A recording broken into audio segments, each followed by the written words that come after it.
வணக்கம் அன்பர்களே, நான் உங்கள் டாக்டர் குமார். இன்றைக்கி ஒரு சுவையான ஒரு கேள்விக்கு தான் நம்ம பதிலளிக்க போகிறோம். ஒரு நண்பர் கேட்டிருந்தார், நமது இதில் என்னென்னு கேட்டிருந்தாருன்னு கேட்டிங்கன்னா, ஆண் பெண் பிறப்பு உறுப்புகள் ஏன் கருப்பாக இருக்குதுன்னு கேட்டிருக்காங்க. பொதுவாக இது மற்ற தளங்களில் தேடும் பொழுது இந்த பருவ வயதினர் எல்லாம் எக்ஸ்பெக்ட் பண்ணக்கூடிய ஒரு பிரச்சனை தான் இது. ஏன்னா இவன் போய் பார்க்குற வெளிப்புற அழகுக்கும் அவங்க பார்க்குற வெளிப்புற அழகுக்கும் உள்ளே இருக்கக்கூடிய இது பார்த்திங்கன்னா அவன் எதிர்பாராத ஒரு கருப்பு நிறத்தில் காணப்படுது. இந்த கருப்பு நிறத்தை பார்க்கும் பொழுது மனதில் பல்வேறு ஒரு ஐயப்பாடுகள் இதெல்லாம் வருது. பொதுவாக அந்த பற்றிய ஒரு கேள்விக்கு தான் இன்றைக்கி பதில் சொல்ல போகிறோம். இது நல்லதா கெட்டதா, இது ஏன் எப்படி உருவாகுது அப்படிங்கிறத பார்க்கத்தான் இந்த நிகழ்ச்சிக்கு போகிறதுக்கு முன்னாடி சின்ன ஒரு பணிவான வேண்டுகோள். நம்ம நிகழ்ச்சி உங்களுக்கு பிடிச்சிருந்துச்சுன்னா சப்ஸ்கிரைப் பண்ணி எங்களுக்கு ஆதரவு கொடுங்க. இந்த நிகழ்ச்சி உண்மையிலே நீங்கள் விரும்புனீங்கன்னா லைக் பட்டனை அமுக்குங்க. மற்றவர்களுக்கும் பயன்படணும், ஒரு பிரயோஜனமாக இருக்கணும்னு நினச்சிருந்தீங்கன்னா ஷேர் பண்ணி எங்களுக்கு ஆதரவு கொடுங்க. நான் உங்கள் டாக்டர் குமார். வாங்க நிகழ்ச்சிக்குள்ளே போவோம். இன்றைக்கி பார்த்திங்கன்னா இன்றைக்கி எவ்வளவோ காஸ்மெட்டிக் பியூட்டி பார்லர் அது இதுன்னு வந்தது. நம்ம வெளிப்புற அழகை நம்ம எவ்வளவோ மேம்படுத்திக்கிட்டே இருக்கோம். சரிங்களா? நல்லா இன்றைக்கி பார்த்திங்கன்னா உலக பொருளாதாரமே நம்ம எடுத்துக்கிறலாம். அந்த உலக பொருளாதார சந்தையில் அதிகப்படியான மார்க்கெட்டிங் பண்ணக்கூடிய ஒரு பொருள்களாக இந்த அழகு சாதன பொருட்கள் வகிக்குது. சரிங்களா? இந்த அழகு சாதன பொருட்கள் ஒரு எவ்வளவாக இருந்தாலும் சரி, ஆண் பெண் இருந்தாலும் சரி, அது பயன்படுத்திக்கிட்டு தான் இருக்காங்க. ஆனால் இந்த வசீகரத்தில் வச்சு பயப்படுத்தி கொண்ட ஒரு சிலர் அவங்க எதிர்பார்க்கும்போது ஒரு திருமணம் முடிந்து, சரிங்களா, முதலாக அந்த பெண் உறுப்பையோ ஆண் உறுப்பையோ பார்க்கும் பொழுது அவர்கள் ஏன் இப்படி கருப்பாக இருக்குது, தொடைப்பகுதி எல்லாமே ஏன் கருப்பாக இருக்குது, மிச்சது எல்லாமே வெள்ளையாக தான் இருக்குது, ஏன் ஆண் பெண் உறுப்புகள் ஏன் கருப்பாக இருக்குது, தொடைப்பகுதியெல்லாம் ஏன் கருப்பாக இருக்குது அப்படிங்கிற ஒரு கேள்விக்கு வர்றாங்க. சரிங்களா? இந்த நேரத்தில் இதற்கான ஒரு பதிலை கொடுக்கக்கூடியது நம்மளுடைய ஒரு கடமையாக இருக்குது. சரிங்களா? இது நிறமிகள் பொதுவாக நீங்களே பார்த்துருப்பீங்களா, வெயில் படாத இடங்கள் நம்ம பனியனை சட்டையை கழட்டிட்டு நம்ம பனியனை கழட்டிட்டு பார்த்தோம்னா அந்த இடத்துல பார்த்திங்கன்னா வெள்ளை கலர் கோடுகள் இருக்கும். சரிங்களா? ஏன்னு கேட்டிங்கன்னா அந்த வெயில் படாத இடத்துல அந்த கலர் வர்றது கிடையாது. இப்போ பிளாக் கலர் வர்றது கிடையாது. அங்கே வெளியேறி போய் ஒரு கலர் தான் இருக்கும். சரிங்களா? அதே நேரத்தில் பார்க்கும்போது அந்த இடம் வெயில் படாத இடம்தான், மறைவாக தான் இருக்குது. அப்போ அங்கே மட்டும் ஏன் பிரைட்டாக இல்லாமல் கலராக இருக்குதுங்கிற ஒரு ஐயப்பாடுகள் இருக்கும். சில நேரம் அந்த துடைப்பகுதி பின்புற பகுதிகள் இதுகள் எல்லாமே நல்லா ஒரு கருப்பாக இருக்கிறதுனால இவங்க எதிர்பார்த்த ஒரு பளிச்சுங்கிற ஒரு இது இருக்காது. சரிங்களா? அதனால் சிலவங்க நான் இப்போ இந்த கேள்விக்கு ஒரு கொஞ்சம் ஒரு மறைவாக நான் சொல்லிட்டு வரேன். ரொம்ப ஓப்பனிங்காக நம்ம போயிடக்கூடாது. ஏன்னா பெண்களும் பார்ப்பாங்க, மற்றவர்களும் பார்ப்பாங்கனால சொல்கிறேன். அந்த இதில் பார்க்கும்போது சிலவங்க டிஸப்பாயின்மெண்ட் ஆயிடுவாங்க. அதற்காக கொடுக்கக்கூடியது தான் இந்த வீடியோ பதிவு. சரிங்களா? இந்த நிகழ்ச்சிக்குள்ளே போகிறதுக்கு முன்னாடி நம்ம உடம்பில் கலர் எப்படி உருவாகுது, என்னென்ன ஃபேக்டர்லாம் கலருக்கு காரணமாக இருக்குது அப்படிங்கிறத நம்ம தெரிஞ்சுக்கிறணும். பொதுவாக நம்ம உடம்பில் மெலானின்கிற ஒரு நிறமி தான் இந்த கலருக்கு அடிப்படை காரணமாக இருக்குது.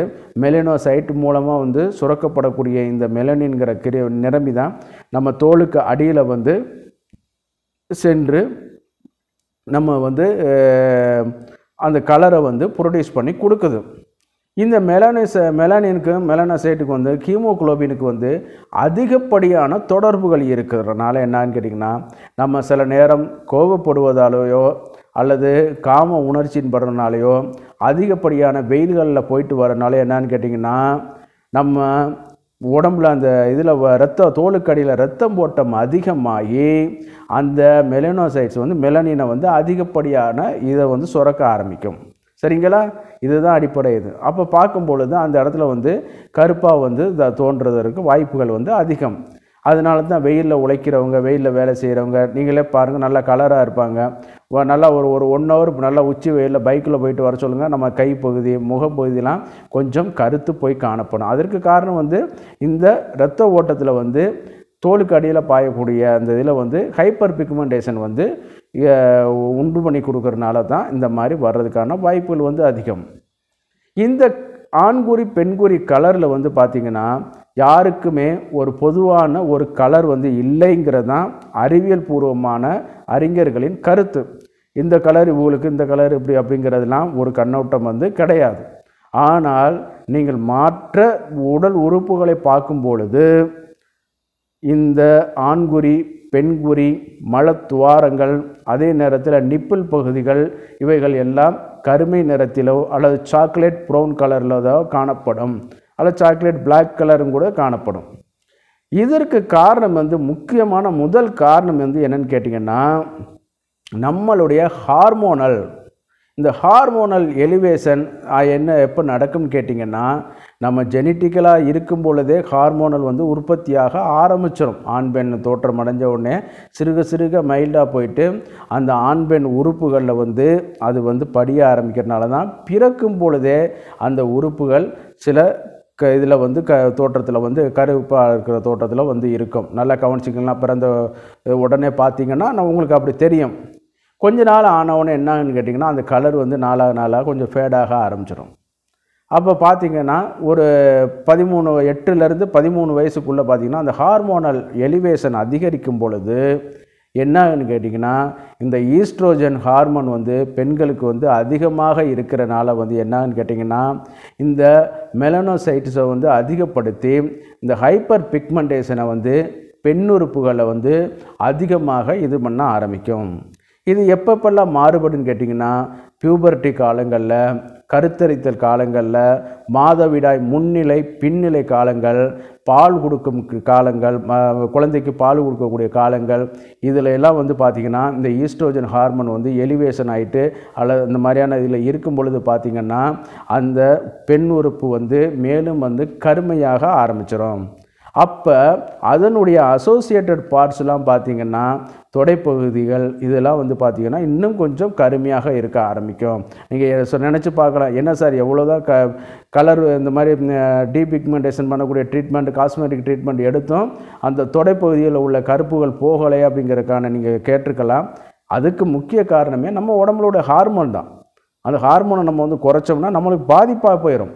அதனால தான் இந்த ஹார்மோனல் பிரச்சனை, இந்த ஹார்மோனல் இதை வந்து ஹைப்பர் பிக்மெண்டேஷன் பண்ணி கொடுக்கறதுனால தான் இந்த மெலனின் ஆர் மெலனோசைட்ஸ் வந்து பெண் உறுப்பு ஆண் உறுப்புகளில் வந்து இன்னும் கொஞ்சம் இது பண்ணி கொடுக்க வாய்க்கும். அதே நேரத்தில் வந்து ஆணுக்கும் சில வந்து ஈஸ்ட்ரோஜன் வந்து 1% இருக்கும். ஆணில் பெண்மையும் பெண்ணில் ஆண்மையும் வந்து உண்மையானது தான். அப்போ வந்து அந்த ஈஸ்ட்ரோஜன் இருக்கிறனால வந்து என்னன்னு கேட்டிங்கன்னா கொஞ்சம் கொஞ்சமாக அதில் வந்து ஆண்குறி பெண்குறியில் வந்து அந்த கருப்புகள் கலர் இருக்கும். டெஸ்டோஸ்டரானுக்கும் அதே அளவு இருக்கும். இந்த மெலனோசைட்ஸை வந்து அப்சர்வ் பண்ணக்கூடிய ஹைப்பர் பிக்மெண்டேஷன் உண்டு பண்ணக்கூடிய பண்புகள் இருக்குங்கிறத அறிவியல் அறிஞர்களும் வந்து சில ஆராய்ச்சிகளை வெளிப்படுத்தியிருக்காங்க. சரிங்களா? அப்போ இந்த மாதிரியான சூழ்நிலையில் அந்த ஹைப்பர் பிக்மெண்டேஷன் வந்து பெண் உறுப்புகளில் வந்து அதில் தான் இருக்குது. இந்த மாதிரியான இதிலெல்லாம் வருங்கிறக்காக தான் முதல்ல வந்து இன்றைக்கி வந்து படங்களில் பார்த்துக்கிறீங்க, ஆபாச படங்கள் இந்த மாதிரி இணையதளங்களில் பார்த்துக்கிறீங்க. ஆண் உறுப்பு எப்படி இருக்கும், பெண் உறுப்பு எப்படி இருக்குங்கிறத பார்த்துக்கிறீங்க. அந்த காலத்தில் இந்த மாதிரி என்ன இதெல்லாம் கிடையாது.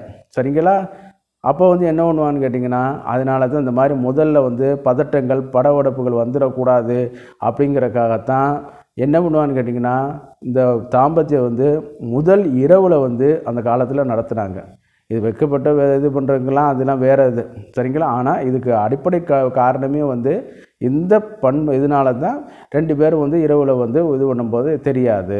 அதனால தான் அதுக்காகத்தான் சில இதுகள் வந்து மறைப்பொருளை வந்து இரவிலேயே தான் பார்க்கக்கூடியது அப்படிங்கிற மாதிரி நம்ம கொண்டு வந்திருக்காங்களே ஒழிய வேறு எதுவும் கிடையாது. இப்போ பார்க்கும் பொழுது உங்களுக்கே தெரியும், ஒரு பெண் வந்து கருத்தரிச்சிட்டான்னா எப்படி நம்ம கண்டுபிடிக்கிறதுன்னு கூட சொல்லலாம்.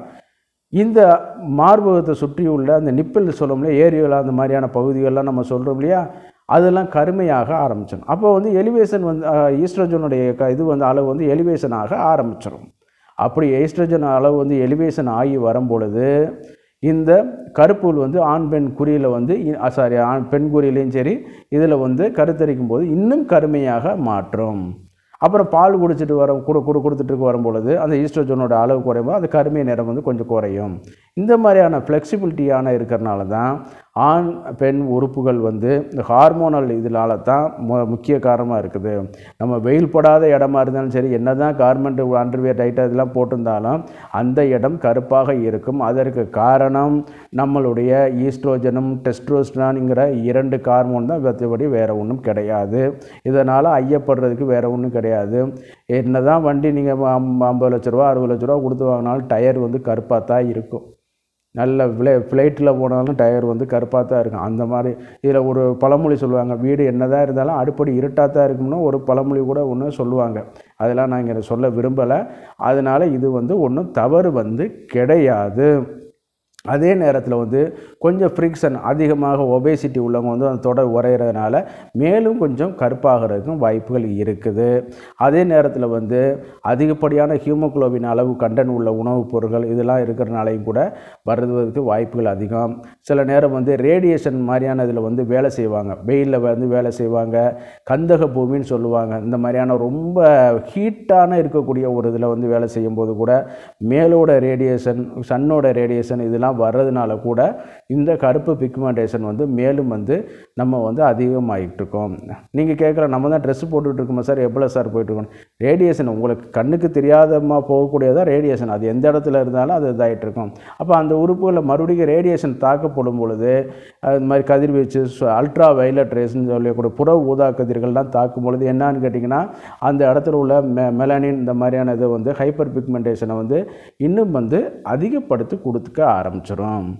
சில நேரம் வந்து ஃப்ரிக்ஷன் அந்த மாதிரி சொல்லுவாங்க. ஃப்ரிக்ஷன் அதிகமாக உடலுறவு கொள்றதுனால ரத்த ஓட்டம் அதிகமாகுது, அதனால் ஃப்ரிக்ஷன் அது வந்து உடலுறவுக்கு முந்தைய நிலையில் வந்து பார்த்திங்கன்னா அந்த உறுப்பு வந்து என்னென்னு கேட்டிங்கன்னா காமத்தினால் தூண்டப்பட்டு அது வந்து இன்னும் அதிகப்படியான ரத்த ஓட்டத்தை அந்த இடத்த கடக்கிறனால வந்து என்னென்னு கேட்டிங்கன்னா தோலுக்கடியில் மேலும் வந்து கருமை நிறத்தை வந்து இது பண்ணியிருக்கோம்.